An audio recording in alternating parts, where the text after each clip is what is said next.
caravane du livre dans la région de l'unité plutôt, Okar. waxaa horta maanta sharaf weyn noo ah inakoo halkani ay noogu yimaadeen qorayaasha waddankeena ay hor socdaan Rashiid Xaashi iyo Dr. Hibo kolkaa gobol ahaan dakhil waxaan leenahay horta ku soo dhawaada waxaana kaloon mahad u celinayaa dhalinyarta fududaysay ee ururka ka kooban koonfurta ee Karam ee hawshani fududaysana waan u mahadnaqaynaa. Monsieur le représentant du préfet, mesdames et messieurs les écrivains nationaux, puisque vous êtes tous des nationaux, je pense, conduite bien sûr par le célèbre Rachid Hachin et Dr. Hibo, chers collègues, mesdames et messieurs, les membres du corps enseignant opérant bien sûr dans le chef-lieu de la région de Dikhil, monsieur le chef du détachement de la FNP, Force nationale de police de Dikhil, chers parents, chers élèves, Assalamu alaikum wa rahmatullahi wa barakatuh. Pour le comité de la caravane, on est 3 à être avec vous. Donc, cher général Coluche, donc chef de la police, chers enseignants qui nous sont accueillis et l'association des jeunes du Sud, chère assistante, assalamu alaikum wa rahmatullahi wa barakatuh.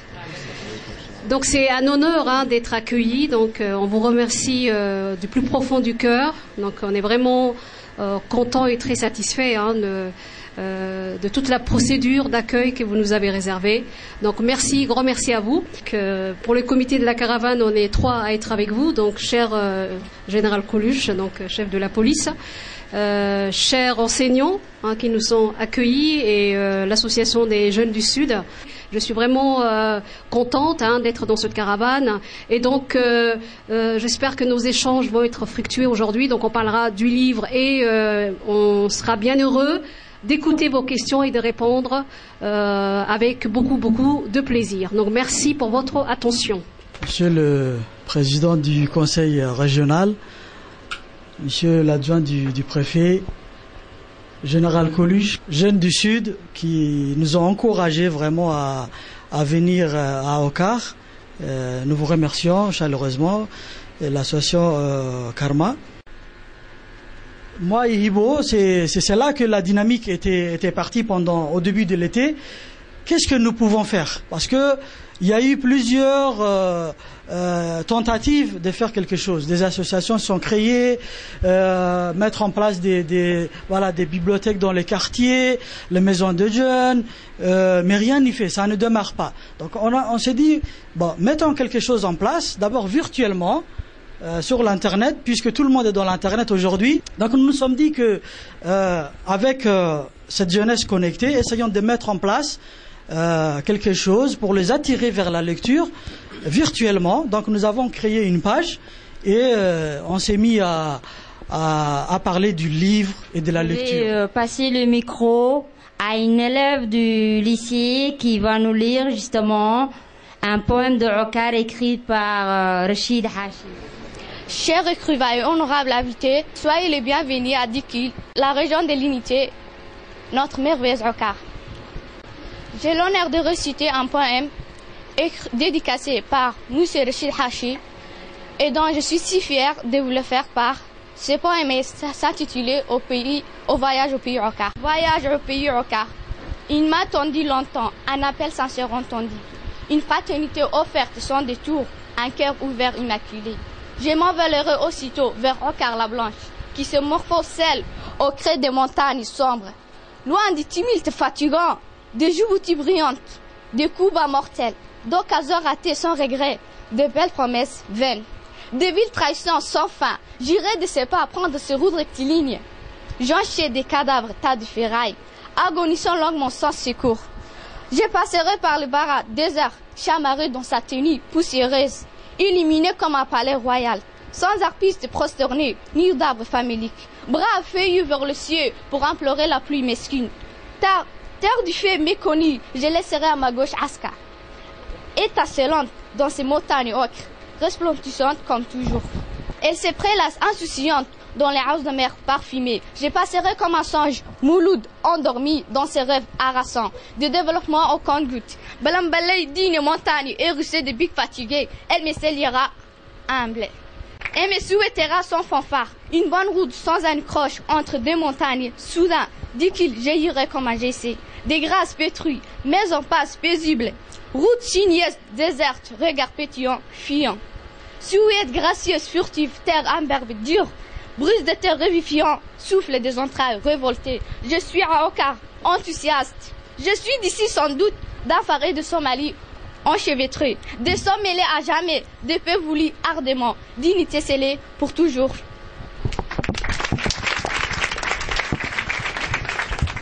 Dit-il, ma ville natale, pourtant aussi appelée Okar, avec des eaux montagnes et de beaux jardins, où nous vivons dans l'union, la fraternité et le bonheur. Et à jamais, nous ne différencions race. Nous, les Duculois, nous suivons vos lettres tracées par nos aimables ancêtres. Nous aimons notre pays, même si à climat chaud.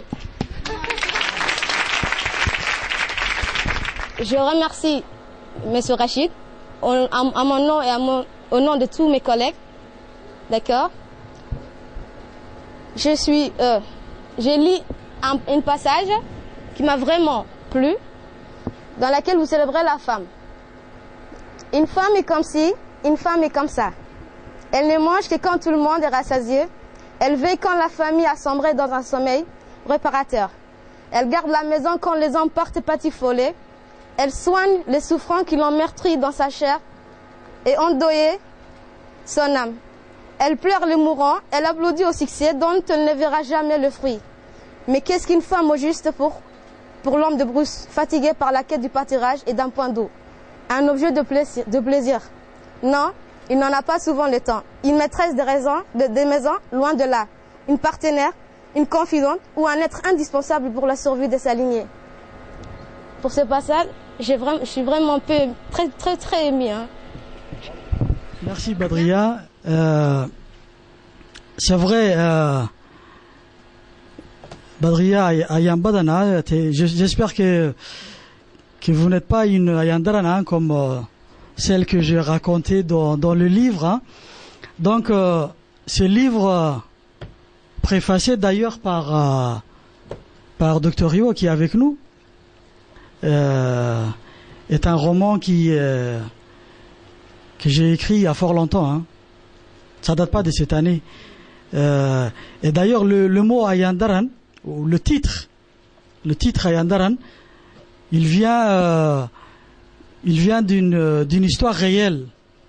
C'est pour vous raconter un peu sur ce livre-là. Hein. Il vient d'une histoire réelle. Donc Ayandaran, c'est un chant, Waber, qui existe réellement. Hein. Donc à l'époque, lorsqu'il n'y avait pas le colon qui était venu sur notre territoire, nous avions des champs. Et puis un beau jour, le blanc a décidé de passer une frontière ici. Et lorsqu'il décidait de faire une frontière, il ne s'est pas demandé si ça appartenait à Ali ou Udouma. On a dit un beau jour à un monsieur qui se trouvait là-bas, on lui a dit, monsieur, la frontière entre l'Éthiopie et la Somalie, elle passe là. Et c'est où? C'est au beau milieu de son champ. Donc, qu'est-ce qui s'est passé? Une partie de son champ s'est retrouvée en Éthiopie et l'autre partie en Somalie. Donc, c'est un homme, un champ, mais divisé entre deux pays. Là, il paye l'impôt éthiopien et ici, il paye l'impôt somalien. Et jusqu'à ce que les deux pays étaient en paix, ça allait bien, hein, il n'y avait pas de problème. Jusqu'au jour où l'Éthiopie et la Somalie ont décidé de se faire la guerre. Bon, la Somalie est rentrée en Éthiopie, après il y a eu la défaite. Lorsque l'armée éthiopienne est venue, ils lui ont dit, toi tu es un Somali. Tu as collaboré avec l'armée somalienne, tu es un traître. Et ils l'ont pendu. Ils l'ont pendu où? Il y a un arbre qui se trouve dans son champ, on l'a pendu dans son champ. Et c'est ainsi que les gens l'ont surnommé Ayandaran. Ça veut dire quoi Ayandaran? La malchanceuse. Voilà. Donc c'est un champ, c'est un bout de terre qui n'a pas de chance. Donc peut-être pour dire que très souvent on nous reproche aussi de défendre les femmes. Hein. Donc moi personnellement, donc je vous l'ai dit, hein, je suis taxée d'être féministe enragée, alors que je ne fais que dire les réalités qui sont racontées dans le roman de Rachid Hashi, hein, donc, et qui sont d'ailleurs très visibles. D'ailleurs, cet après-midi, quand nous sommes arrivés dans la salle, il n'y avait que des filles, que de femmes. D'accord? Regardez encore, on est vers la fin de cette rencontre littéraire, et comptez combien de garçons et combien de filles. Et donc, quand il faut faire un effort, elles sont les premières. Et c'est ce qui est terrible, c'est que quand on veut cacher ce qui est visible à l'œil nu, on n'a pas besoin d'écrire pour dire que les filles dans ce pays et dans cette région sont très très fortes et qu'elles tiennent, malgré les difficultés et malgré le problème. Et quand on le dit d'ailleurs, bizarrement, c'est l'effet de dire, pour vous dire que, regardez le pouvoir de l'écrire, de l'écriture, et apprécier l'impact du mot. Tant que tu dis pas, il n'y a pas de problème. Pourtant les gens le voient. Mais quand tu dis, qu'est-ce qu'on est en train de voir là? On a l'impression que les filles sont là. Si vous allez dans les centres communautaires, que ce soit par exemple pour aller se soigner ou autre chose, si vous regardez, vous voyez là aussi des femmes en train de porter leur bébé. À l'école, quand on convoque les parents, qui viennent en majorité? Les femmes. Voilà. Et par contre, on n'a pas le droit de le dire. Et c'est pour ça que moi je remercie énormément ce travail romanesque qui est fait par Rachid, parce que lui, il a le courage de passer ces caps qui est quelque part interdit. Ce qui est interdit, c'est le fait de dire que la petite fille fait plus que le petit garçon. Regardez chez vous. Quelle est celle qui se réveille, qui fait le ménage, qui va faire la cuisine, mais qui va quand même aller à l'école. Et quand elle va à l'école, parce que moi je les vois à l'université, elles viennent à l'heure. Lui, il ne fait pas la cuisine, il ne fait pas le ménage, mais il vient quand même en retard. Oui, c'est des questions à se poser. Et donc, il va pousser le dire, et il va aller vers ce que même les femmes n'osent pas dire.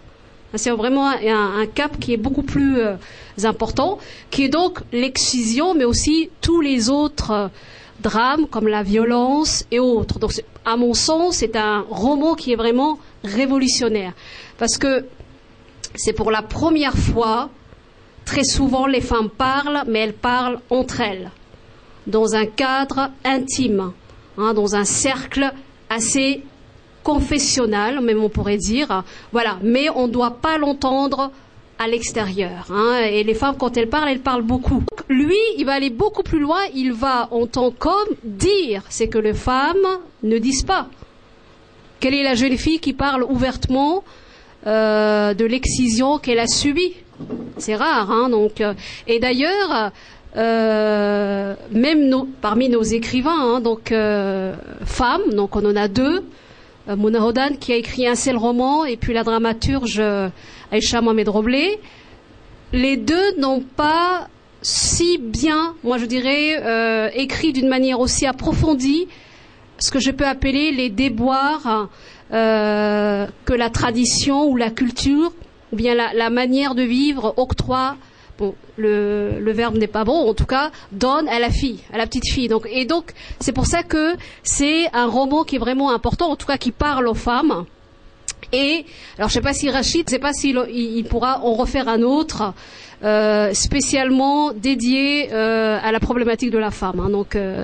Et donc, par contre, nous espérons que des filles maintenant prennent le relais et qu'elles écrivent, qu'elles se disent dans ce qu'elles vont écrire, qui sont-elles ou quel genre de femmes elles souhaitent être.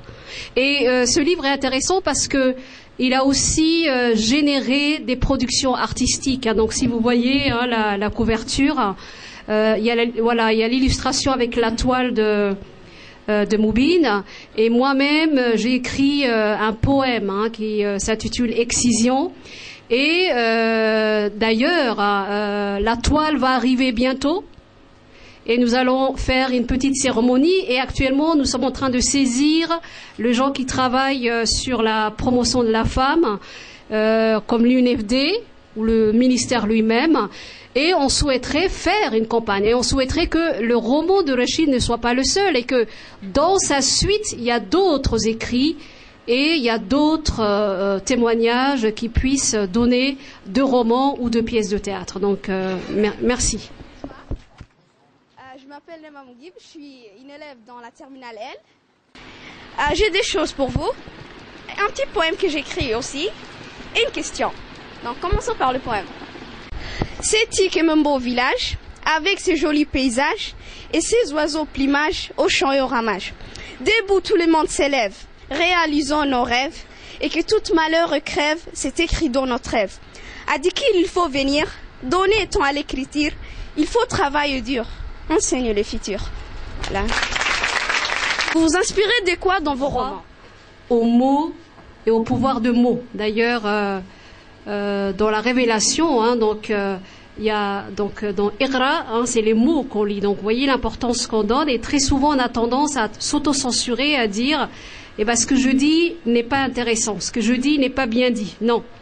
Et notre général Coluche donc parlait du fait qu'il faut se faire confiance, hein, il faut se rassurer et se faire confiance et faire confiance à. J'apprécie hein, les poèmes qui ont été égrenés, hein, les poèmes de Mademoiselle Nima, d'accord, les poèmes de Nima. Mais tu as de l'inspiration, hein, Nima. Mais il faut aller au fond de ton inspiration. Hein. Faut pas laisser s'épuiser en 2 ou 3 strophes. Hein. Il faut laisser. Il y a beaucoup de choses à dire hein, sur Okar. Donc, faut aller, faut nous délivrer un grand poème hein, sur ton village natal. Hein. C'est pas un village, hein, d'ailleurs, c'est une ville. Donc, mais peut-être ça va avec le vers. Hein. Donc, je te concède, hein, tu peux l'appeler village. Et j'aimerais bien que tu l'améliores et que tu vas jusqu'au fond parce que tu nous as laissé sur la fin. Hein. Le poème est tellement bien, on se disait là on va et puis tu nous as laissé sur la fin. Hein. Donc, il faut nous rassasier hein, avec beaucoup de vers, etc. C'est un encouragement. Hein. Alors, qu'est-ce qui m'inspire dans mes écrits? Donc, qu'est-ce qui ne pourrait pas m'inspirer au contraire? À Djibouti, tout est source d'inspiration. Hein.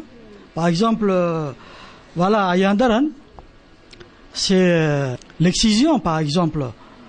Mais c'est un pays safran, c'est un pays très beau qui prête à l'inspiration. Ces montagnes, ces plaines désolées, tout ça, vraiment, à qui sait le voir, ça donne de l'inspiration. Donc, les voyages, ça forme la jeunesse, comme on le dit, et en voyageant, le voyage inspire beaucoup. J'espère qu'en retournant vers Djibouti ce soir, j'aurai une très belle inspiration en cours de chemin. Merci beaucoup. Je suis prof de français au collège de Dikil. En fait, j'ai lu 3 de vos œuvres, les Acacias d'été. Parmi tous ces œuvres, j'ai remarqué que la description joue un rôle important. Vous décrivez tantôt la ville de Djibouti, le pays, et tantôt la Somalie. Mais ma question est basée sur Semelle de vent. Je voulais savoir si Semelle de vent est une œuvre autobiographique, parce que ça concorde avec votre histoire personnelle. Merci beaucoup. Les écrits d'un écrivain, souvent, normalement, hein, ça tourne autour de ce qu'il a vécu, ou vu, ou connu. D'accord? À ma connaissance. Par exemple, là, en étant à Djibouti, je ne pourrais pas écrire sur la planète Mars, à moins que je l'ai connu ou étudié, etc. Donc, et surtout lorsqu'il s'agit des œuvres plutôt sociales de ce genre, ça tourne autour du vécu de l'auteur. Et comme je disais tantôt, le titre même de l'œuvre vient de Dr Hibo qui est là. Hein. C'est elle qui m'a surnommé parce que à cause de mes voyages intempestifs, hein, j'ai voyagé beaucoup, qui m'a surnommé Semelle de vent. Mais d'abord les écrits je l'avais fait à part. C'est après que j'ai découvert que ce titre-là allait très bien pour ce livre. Et qu'est-ce qui ne serait pas ma biographie, parce que ces voyages-là, je les fais 1001 fois. Hein. Par exemple, ces voyages dans le désert du Griyad que je raconte. C'est un désert fabuleux où il y a tant de choses à découvrir, cet instant où la voiture s'embourbe, où les gens descendent, où on découvre bizarrement le ciel qui a des étoiles qu'on ne voyait pas à Djibouti, où il y a le chacal qui clapit quelque part, et où il y a une nuit liquide, carrément liquide, palpable, qui nous cerne, et où l'être humain qui se croyait courageux, grand, devient insignifiant. Voilà, c'est dans les voyages qu'on découvre ça. Et pour conclure, merci beaucoup Monsieur Rachid, merci Madame Dr Hibo d'être venu, de nous avoir honoré de votre présence, parce que notre échange a été fructueux. On a appris beaucoup de choses de vous. J'espère aussi que vous avez appris des choses de nous. Et nous espérons aussi que ce n'est pas la dernière fois qu'on se rencontre. J'espère que c'est un début prometteur. J'espère que nous aurons l'occasion d'autres occasions de se voir. Donc encore une fois, merci beaucoup. Donc pour terminer définitivement, pour conclure définitivement, je vais passer la parole au doyen de la région de la ville de Dikil, à Monsieur Hassan, Mohamed Hassan, dit Coluche, que nous respectons beaucoup ici dans la ville de Dikil. Je tiens à remercier en mon nom et au nom de mes enfants, puisque vous êtes mes enfants ici présents, de la venue de nos littéraires, Monsieur Rachid, Hachi, et de Madame Hibo Moumen Assaoui, qui sont des amis pour moi. Je ne vais pas vous cacher, qui sont des amis pour moi. On ne s'est pas connus ici, mais quand même, je tiens à les remercier vivement. Je crois qu'ils vous ont donné tous les atouts. J'espère, Inch'Allah, comme dit chaque doyen, que vous allez encore une fois, parce que nous avons eu le privilège, l'honneur d'être le premier des districts, des régions, à honorer de votre présence. Je vous remercie.